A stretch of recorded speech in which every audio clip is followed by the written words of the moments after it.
Welcome, guhaye ikaze nanone muri iyi video ngiye kuba nakugezaho abahanzi bagera kuri batanu bakoze indirimbo zikarya hit ariko nyuma yaho ntibongere kugaragara kuri performance cyangwa se ku zindi ndirimbo bagiye bakora nyuma yaho. Hari n'abagiye bakora indirimbo imwe gusa nyuma yaho bakabyihorera cyangwa se bagakora izindi ndirimbo ariko ntizirye hit nk'izo bakoze.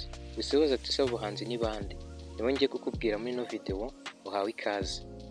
Turaza guhera ku mwanya wa mbere. Ku mwanya wa mbere turasanga umuntu wakoze indirimbo imwe ikarya hit ariwe bita Yago Pondati. Uyu Yago Pondati yakoze indirimbo bwa mbere yise Suwejo, avuga yuko umugambi w'Imana atari uwejo, aho yavugagamo urugendo rwe kuva akiri muto kugeza aho yari amaze kugera.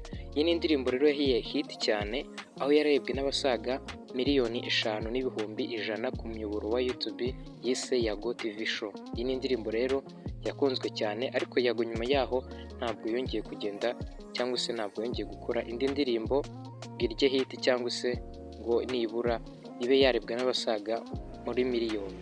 Urumva rero ko ari umuhanzi wa mbere ibyo ngibyo byabaye kuko yariye hit imwe gusa. Ku mwanya wa kabiri turasanga umuhanzi witwa QD. QD yakoze indirimbo ayita Teta, irebwa n'abasaga miliyoni 9,600 ku muyoboro we wa YouTube, ariko nyuma yaho yagiye akora izindi ndirimbo zirebwa mu bihumbi ntizigera zigera muri miliyoni.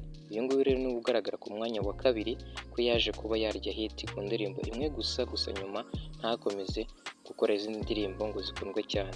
Naho ku mwanya wa gatatu turasanga umuhanzi witwa Shemi.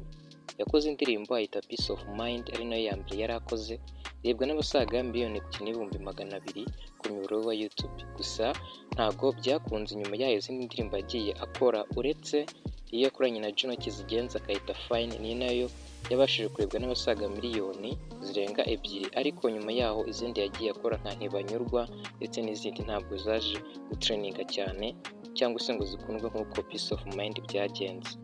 Ku mwanya wa nyuma turasanga umuhanzi witwa West. Yakoze indirimbo akayita Happiness,